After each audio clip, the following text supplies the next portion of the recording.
Hello and welcome to the Center for Spiritually Integrated Arts, a Centers for Spiritual Living teaching center. I am Reverend Dr. Raymont Anderson. I am the founder and the spiritual director.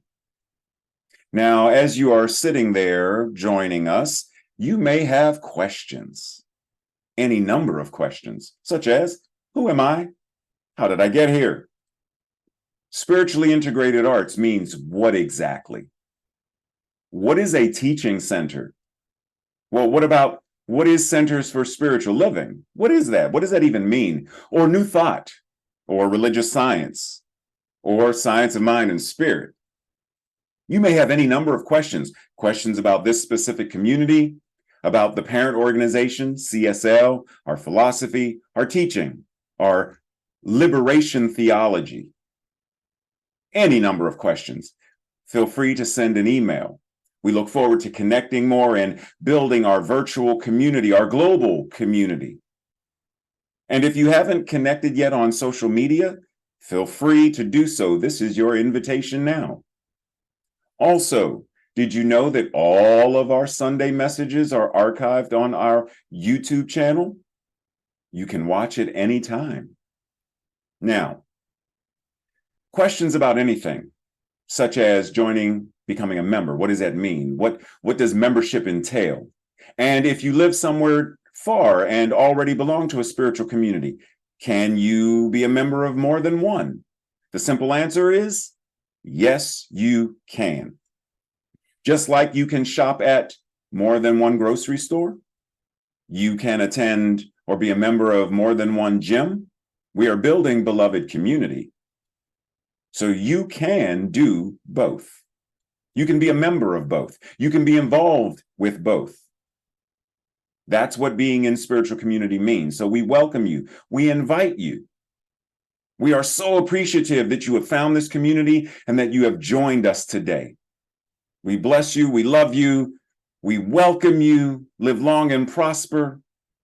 Sit back, relax, and enjoy the rest of our Sunday message. Love you. Connect with you soon. Blessings.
Namaste and greetings.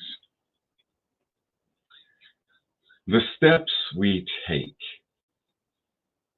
What steps? Where are we taking them? This week, we are going to explore the process, the steps we take that engage in the process of self-actualization that gives us the ability to move from whatever, average, bad, whatever that is, to good, from good to great, from great to grand. Note, once again, reminder that even while being in the state of grandness or grandeur, the grand does not mean we will not experience days that are blah. Self-actualization doesn't mean there will not be sadness or grief. It's important to realize and keep that in our mind.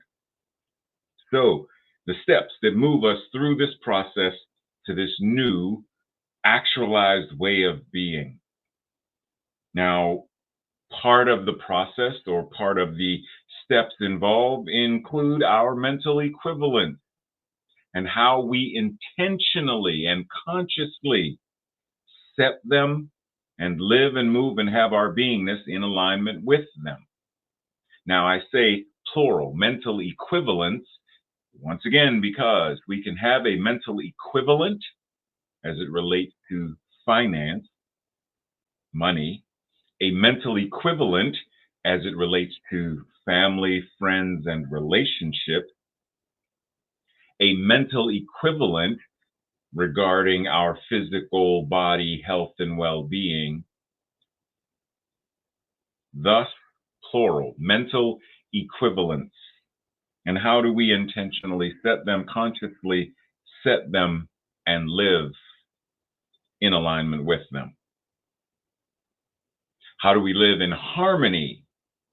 This active, harmonious way of being our authentic selves, our transparent selves, and activating that expression in how we show up in our individual lives when we're by ourselves and when we show up in community.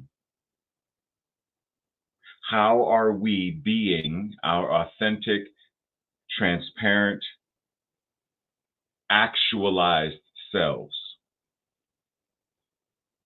Now, one thing we are invited to do is engage in more self-introspection, self-reflection, meditation, contemplation, mindfulness. And there are many ways that we can engage in that kind of activity. Visioning, prayer, as I said, meditation, journaling, a mindful meditation walk, even engaging in the creative aspects of the arts can put us into a zone where we go within in order to create, to express. So whatever it is, if it's knitting or cooking, whatever it is that gives you the capacity to go within beliefs and paradigms and consciousness, thoughts and feelings and emotions that then show up as our actions. So whatever is going to give you the ability to self-reflect, to be introspective, to gain greater awareness of what are your values? What are you passionate about? What purposes have you chosen as the guiding energy of your life? Because when we have greater awareness of these things, then we are able to more effectively walk the walk. We are more effectively able to live in a way where we are allowing ourselves to be in alignment with principles, to live our lives from this place of our deepest core truth, whatever that is. So, for example, suppose you value beauty, that core truth. How are you allowing that core truth to be expressed? If you value laughter, how are you allowing that core to be expressed?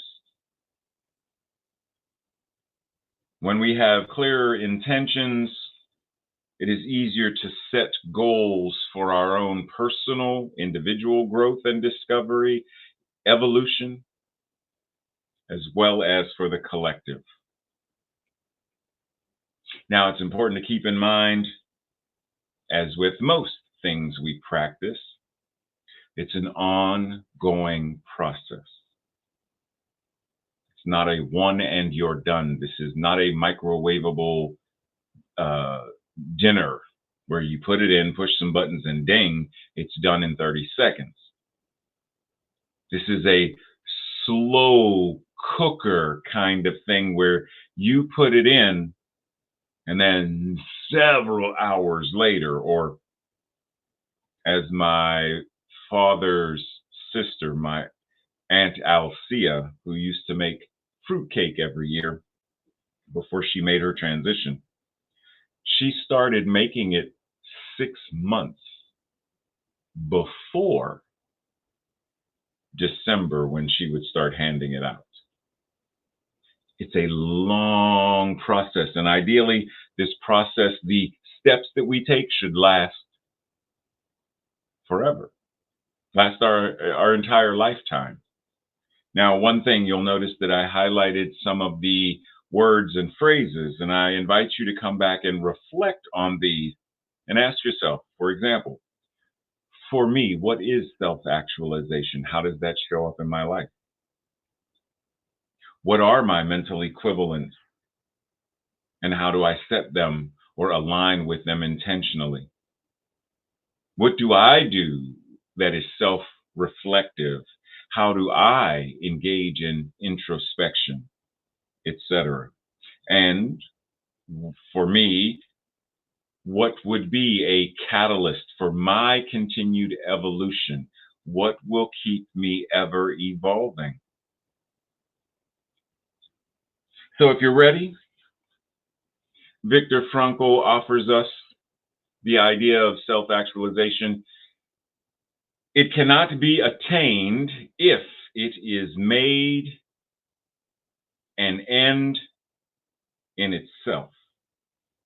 In other words, self-actualization simply for the sake of self-actualization, which we could say the same thing about enlightenment. Enlightenment for the sake of itself. Enlightenment is pointless. He goes on to say, but it is only a side effect of self-transcendence. Self-transcendence. So self-actualization is a side effect of self-transcendence. And Abraham Maslow invites us, what a person can be, they must be. This need we call self-actualization. Now let's put them together. What a person can be, they must be. This need to be what we must be, we call self-actualization, which cannot be attained if it is made to be its own self-serving end. Because what it actually is a side effect of self-transcendence. And we're going to talk more about that momentarily. But let's revisit Maslow's hierarchy. Many of us are familiar with this idea. And many of us move through it and we get to a certain point and we're like, I'm good, I'm comfortable, rather than continue moving. Now, as I said before, once you get to grand, it doesn't mean you're not going to feel sad, grief, angry, etc. In the same way, this pyramid, once you reach self-actualization, doesn't mean once you've gotten to the top of the pyramid, I no longer need food, water, or sleep. I am a breatharian. Simply breathing nourishes. Doesn't mean that. So the pyramid idea is sort of really tricky because it gives us the idea that once you move up, whatever's at the bottom is no longer needed. But whatever's at the bottom is supporting what comes on top, is supporting what comes on top, is supporting what comes on top. So, where in here are you missing something? Are your needs related to love and belonging? Are they being met? Because, for example, mine aren't. So I'm invited to realize that and then do something about it. But if I can't even recognize it or I don't want to face it, then how do I move up to greater esteem, grand esteem? Now, as we look at this in a different way, self-actualization relates to your morality, creativity, etc. So once again, as you look at these various things, where are you not, quote unquote, satisfied? Where are you not? Where are your needs not being met? Dennis Merritt Jones offers us to be impeccable in our word is to bring our spoken word, and it doesn't have to be spoken, because he says, and our unspoken intention. So to be impeccable in our word, to be impeccable in how we communicate, is to bring all of our communication and our unspoken, uncommunicated intentions into alignment so that the inner and the outer action, so the inner thought and the outer action are one and the same. Now I specify because he says spoken word. I specify communication because it can be a text. If I'm going to be impeccable with my word, then it should be verbal, signed, written, text, etc. And whatever the intentions are, so that my inner and outer life experiences are one and the same, are in alignment. So what are your intentions? Going back to Maslow, and we think about the hierarchy, we have certain things that are needs and certain things that are wants. And oftentimes we get these confused. Oftentimes the person who is robbing someone has confused a need with a want. I want that watch. And they want it as though they need it. I need to have that watch. No, you don't need it. You say you do, but you don't. I need Netflix. You don't need it. You want it.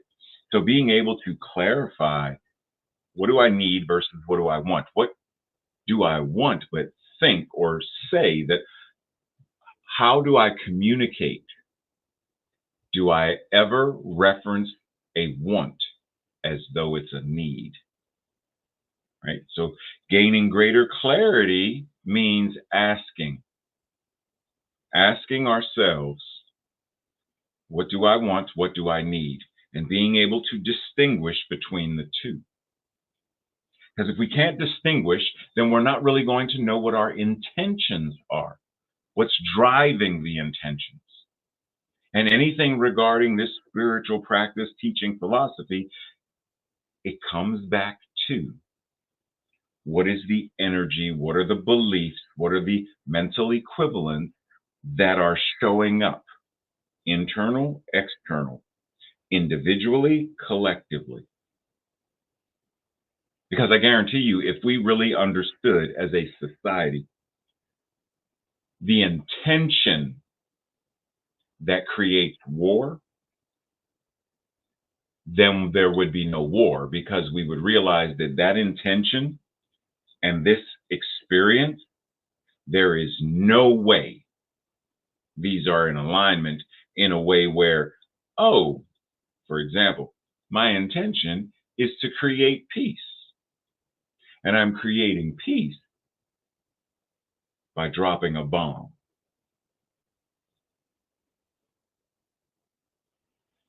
What? So our invitation, get really clear on what is motivating. What are the intentions? Where are they coming from?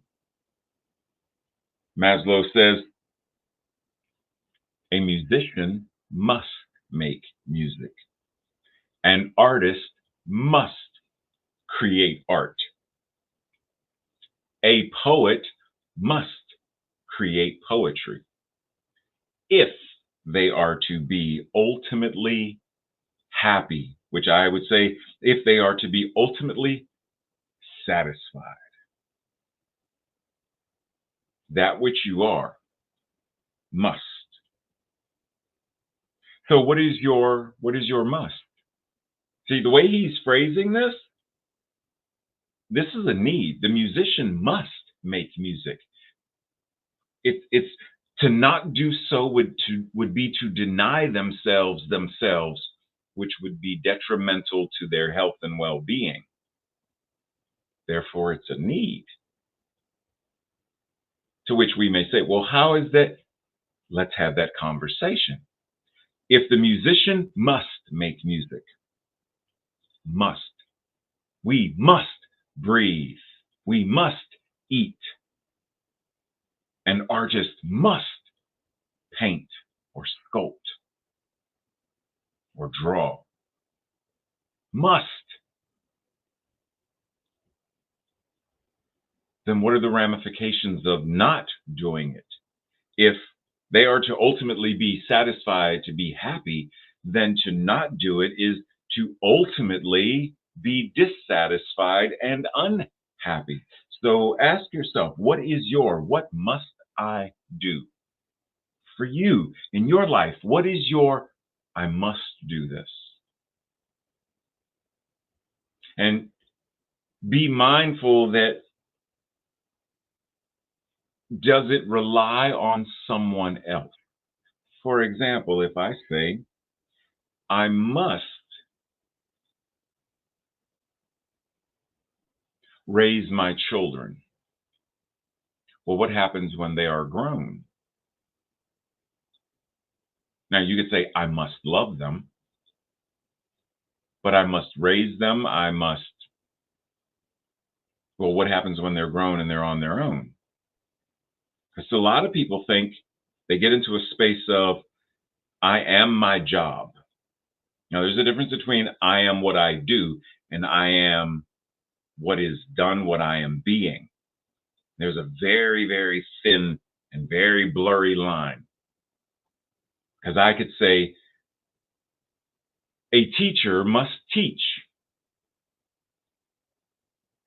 Now, if I identify my role as say, a middle school teacher, and then I reach an age where I have now retired, I am no longer in that job. But if I say, as a teacher, I must teach, and I'm no longer in that job, then my beingness is no longer fulfilled, right? But it's not about the job. Because if I, as a teacher, if I say as a teacher, I must teach, then I'm going to teach if I'm there, if I'm doing this, if I'm doing that. The space, the place is everything and everywhere, ultimately. It's not identified with, I'm the CEO of this company, and as a CEO, I must. Well, what happens when you retire? And that role is no longer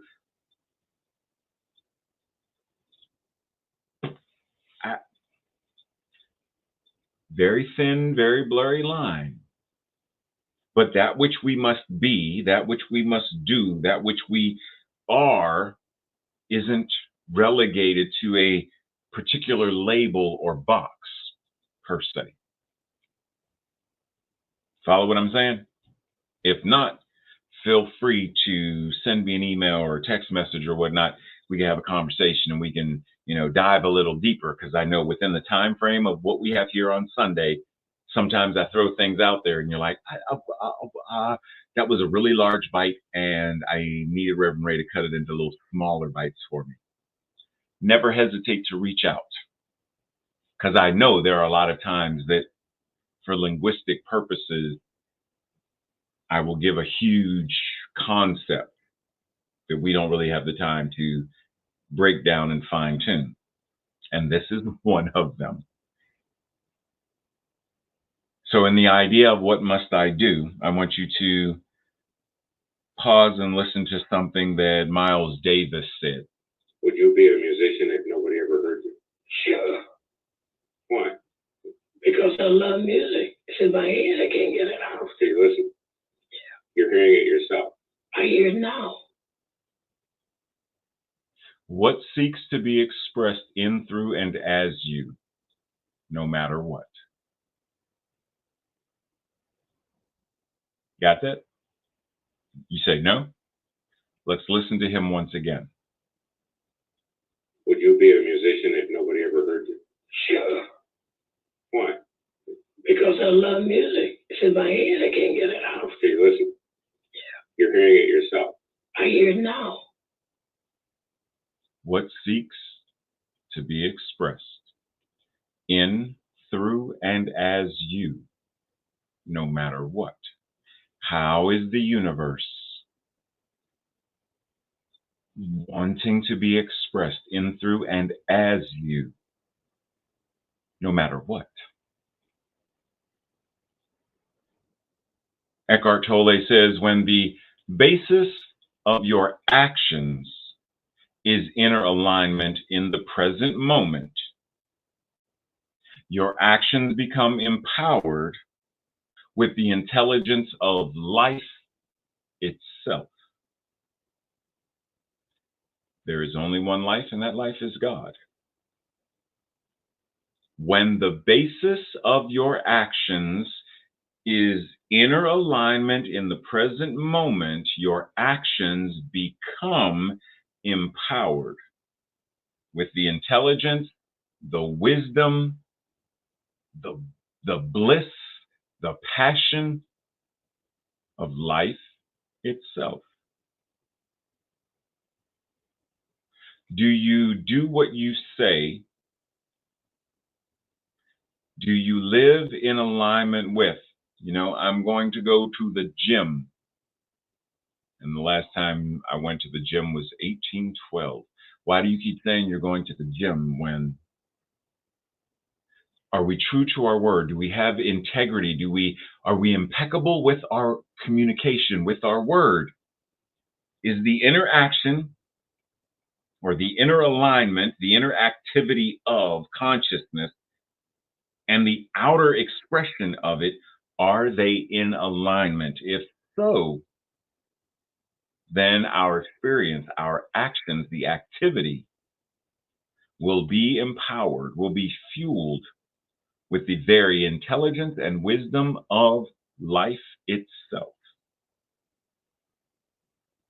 Now, referencing this idea of alignment, you've heard me say this before. We are always aligned, one way or another. Are we aligned in a life-affirming or a life-denying way? Does the alignment support what you say you desire and what you deserve to experience? Does the alignment afford you the ability to live as you desire, or does it support the opposite? Does it support the antithesis of what you desire and deserve? We are always aligned.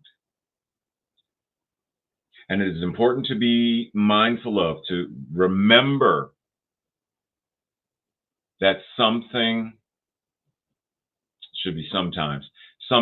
the various alignments are not of our choosing.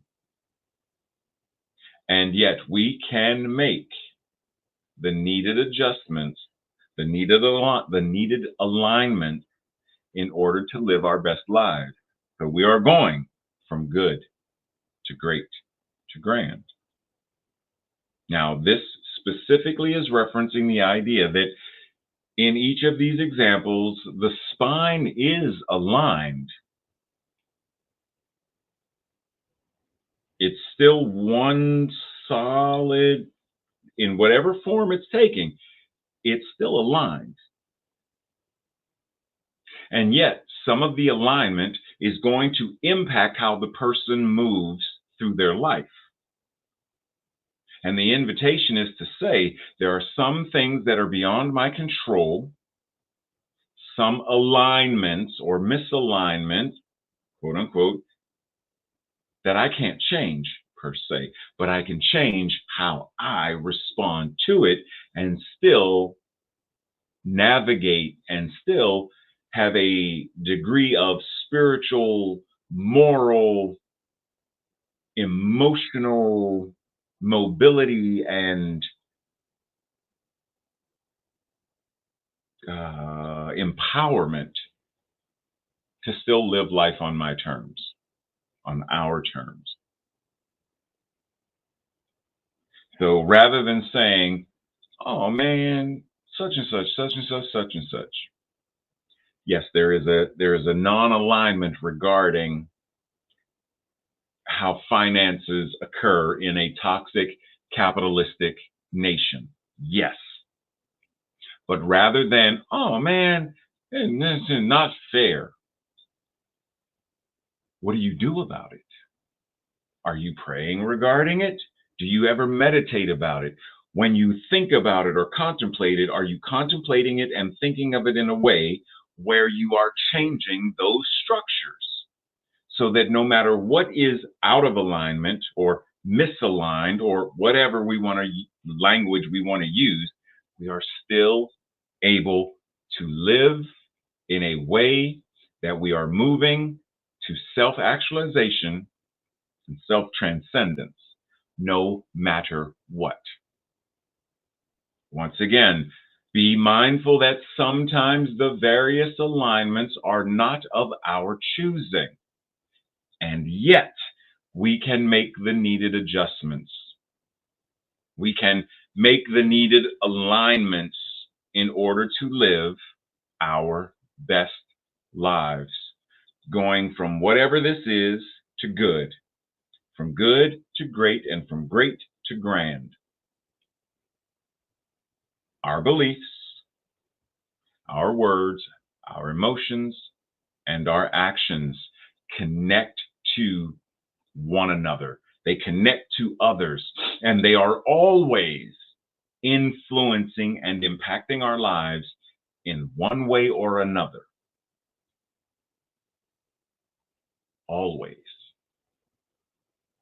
Doesn't matter if it's this huge, major, impactful, doesn't matter.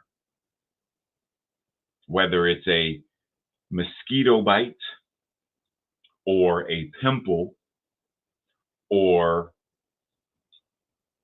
a burn on the stove while cooking. One is more painful. The irritation is there for both. Whatever, it does not matter the grandeur or the size or all of our beliefs, words, emotions, and actions connect to all others.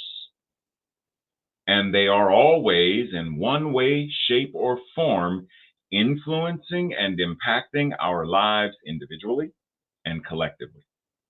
And remember, there are those individual mental equivalents and the collective mental equivalent, or the collective consciousness, which we change by self-actualizing ourselves and changing ours, and then engaging with others who also change, who also change, who also change, So my beliefs and your beliefs and their beliefs and their beliefs change the collective beliefs, etc.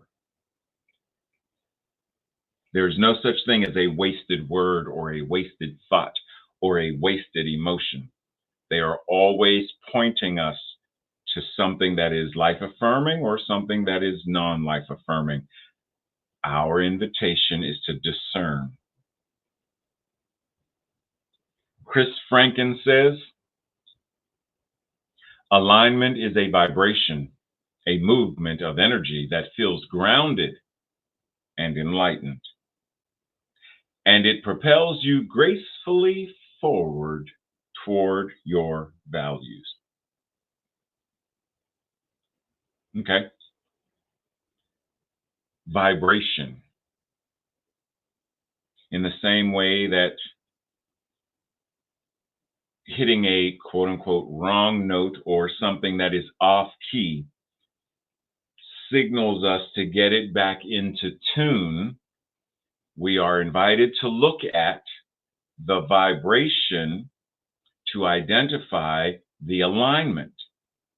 If I know that the vibration, when I hit the F sharp or whatever the chord is, if I'm aware of what that vibration is supposed to sound like and it's not, then I'm invited to get it into the alignment. So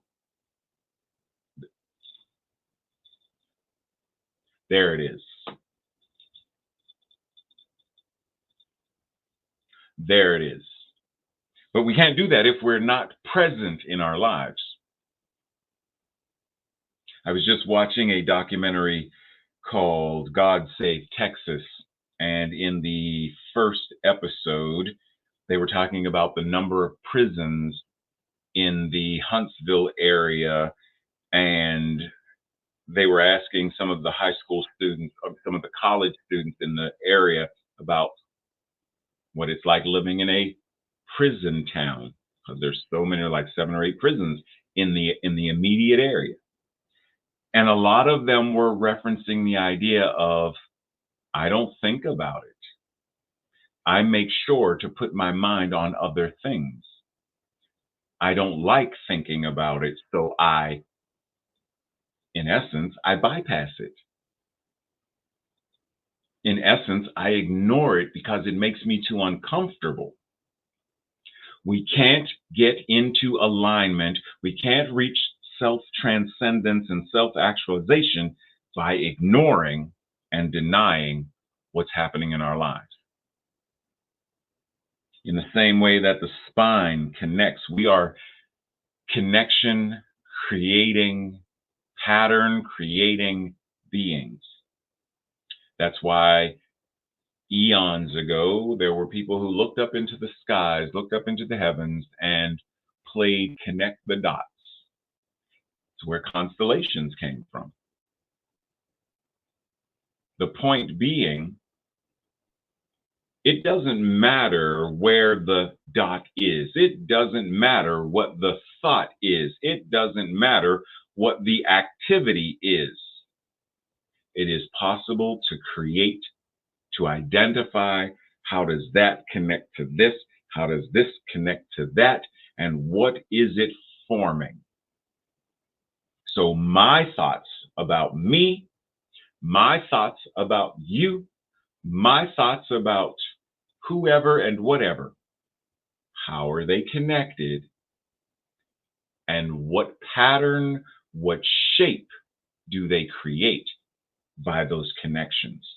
Because there is no isolated anything. God is all there is.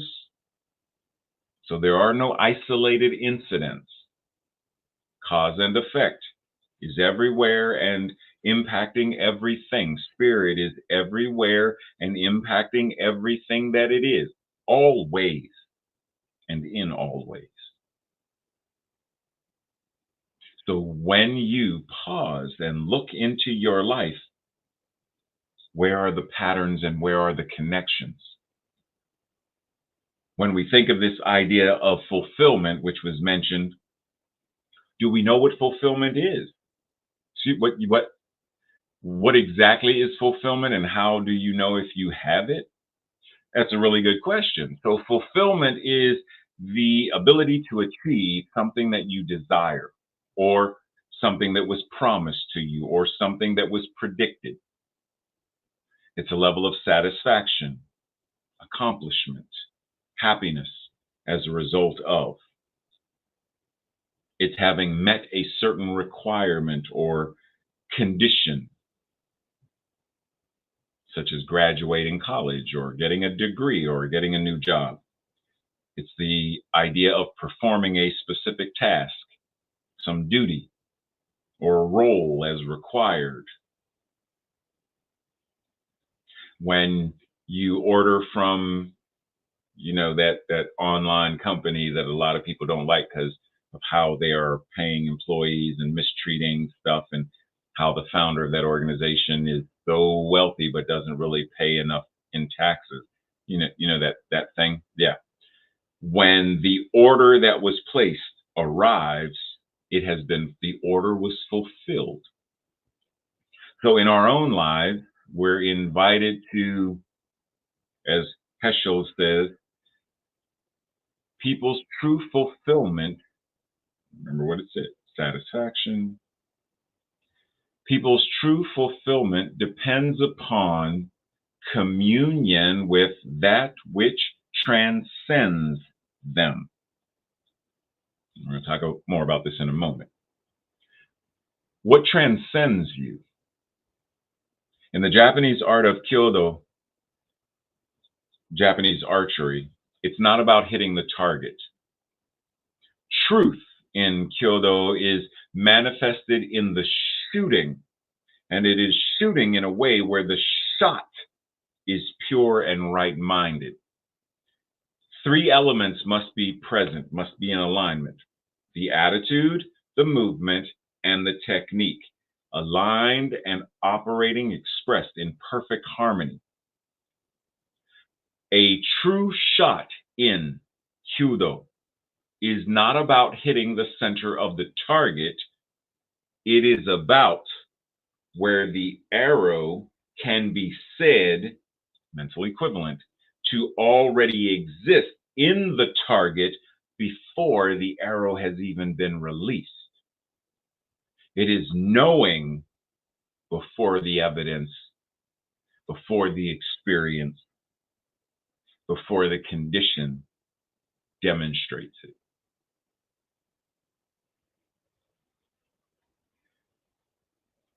Dr. Holmes says the ultimate goal of life does not mean that we shall ever arrive at a spiritual destination where everything remains static and inactive.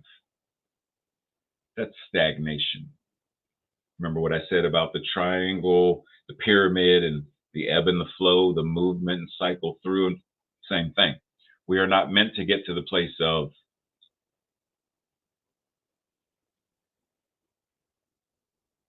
that's why it's before enlightenment, chop wood, carry water. After enlightenment, just sit around and do nothing. Can I go back to before enlightenment? There was more to do. That's why it's after enlightenment, chop wood, carry water. He goes on to say, that which to our present understanding seems an ultimate goal will, when attained, be but the starting point of a new and further evolution, ever evolving consciousness, open at the top and open at the bottom. There is always more. Breathe. Carolyn Miss says, once we are awakened to something, a truth or an injustice, we are held accountable and must take action according to that truth. We cannot ignore or suppress that awareness. There is no going back. Once you know, you know. The question then is, what do you do? Once you have self-actualized, once you have transcended, once you are awakened, what do you do? Well, once again, what transcends them? True fulfillment, what transcends you? Well, what does that even mean? Well, let's look at some folks who fulfillment, it transcended them. The communion with that which transcended them.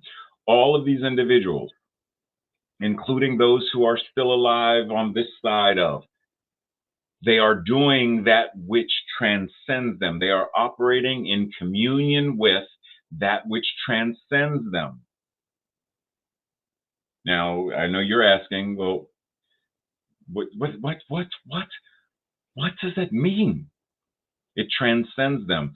It means it moves. It's not just for them. It's not even just about them. It's about the energy that transforms the planet. Breathe.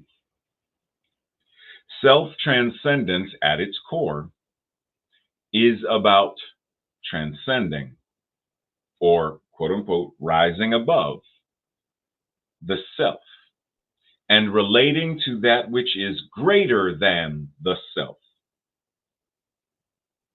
Relating to that which is greater than our own individual lives. It's relating to the community, relating to the planet, relating to the universe, relating to that which is God. It's not just about love for me, it's about love for we. And in simpler terms, it is the realization that you are a small part of a greater whole. And in so doing, you act accordingly.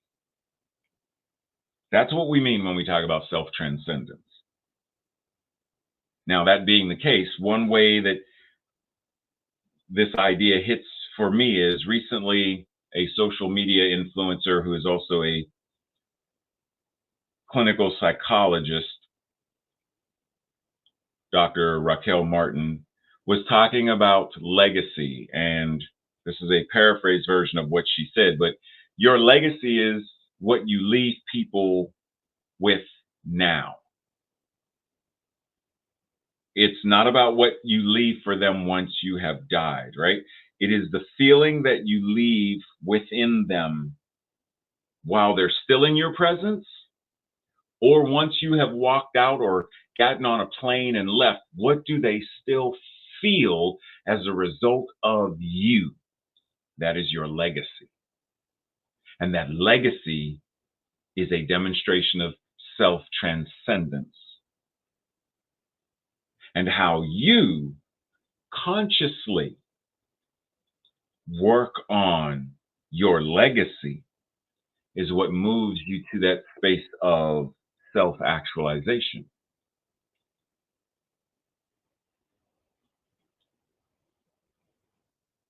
And if you're so inclined, ask some people, what do you feel as a result of my presence? Dr. Holmes says, compassion and caring are the ties that bind us together in mutual understanding and in the unified attempt to uncover the divinity in each other. Compassion is the most gentle of all human virtues, for it is the very outpouring of the divine givingness through all.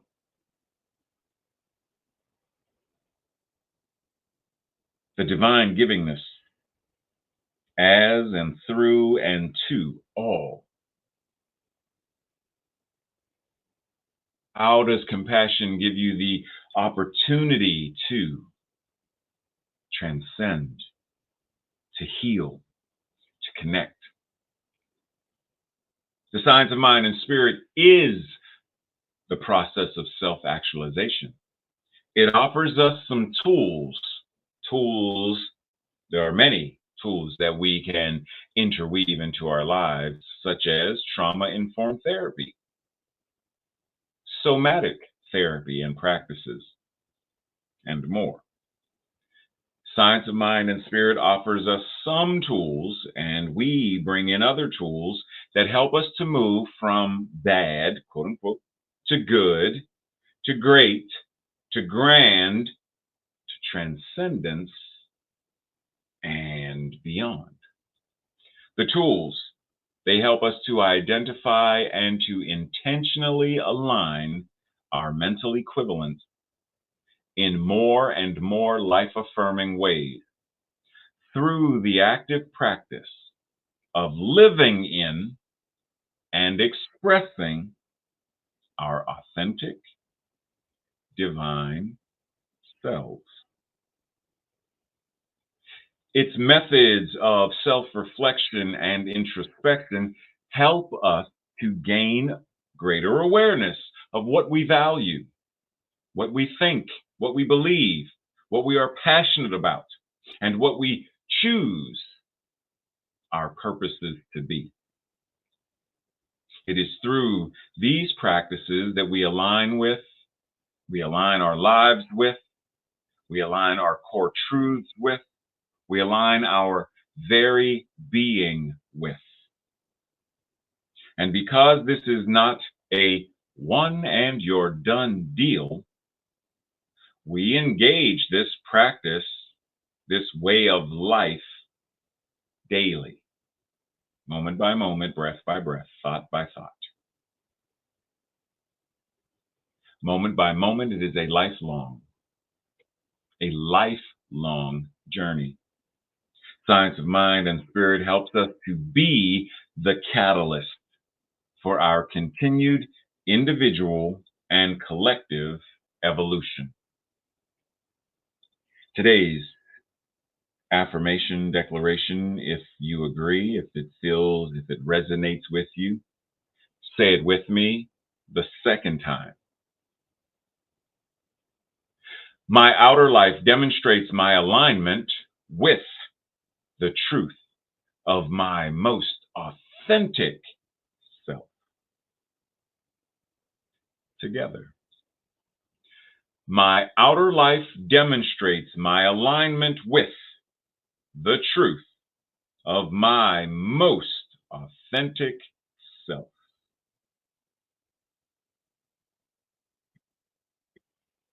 So it is. This week's journal questions or the Thursday night study group questions. What are some things you used to value that you no longer value? What caused those values to change? What values could you adopt now that would be greater life affirming and more beneficial to you individually, to those who are closest to you, and ultimately to the world? Number 2, how do you know when you are living in or out of, quote unquote, out of alignment with your desired life affirming values? How do you know? What's the evidence? Number 3, what often gets in the way of activating and living from your desired life affirming values? What is in the way? What is blocking your good, your great, your grand? And then lastly, what are some examples in our current world of individuals activating their values and their intentions in both life affirming and life denying ways? One reason this is, you ever notice when you go to the restaurant or whatnot and you get spinach in your teeth, you don't know it's there, but someone else can see it. So this last question is, it helps us to become more self-aware when when we're able to see it in another. So this is asking you, where can you see other people activating their values and their intentions in life-affirming and non-life-affirming ways? If you can identify it, you can discern between the two, you can see it clearly, then it is easier for you to do the same for yourself. Breathe. as we enter into that space and that atmosphere that is ever present, because we don't simply engage in prayer. We don't simply do this thing called prayer. We live it. We are it. It is us. I simply say this knowing that that which is principle, that which is the presence, that which is all that is, incarnating in, through, and as all, is the very expression of, demonstration of all that we talked about: transcendence, self-actualization, belonging, community, love, needs being fulfilled. That which the universe is provides and offers all of it. Not like it's giving it to us, but it is simply providing it, because that is what it does. An artist must do art. A musician must create music. A poet must create poetry. That which is the divine must create that which is the divine. And our awareness of this is what now gives us the capacity to embody that divinity. It's already there. But we choose intentionally and consciously to embody it. In the same way that the breath, it's already there, but we choose to consciously embody it as we breathe for meditation. We embody that which is the divine, the truth of our being, the core essence of all that we are. And we move. Greater and greater life-affirming, greater and greater life-affirming, greater and greater life-affirming expressions of our own self-actualization, which is simply a symptom of, a byproduct of our self-transcendence, how we show up in the world as a life-affirming presence, as the very demonstration of a world that works for all. A 21st century New Thought Good Samaritan, here to be the embodiment of love. And the law says yes. That means it's already done. We breathe, we acknowledge, we accept. And so it is. And so it is. Much love and appreciation, everyone. I believe we do have, don't remember what the slide said, I do believe we have a fellowship after in a moment. So if so, I will see you there more than likely. Otherwise, I will see you next week. Blessings.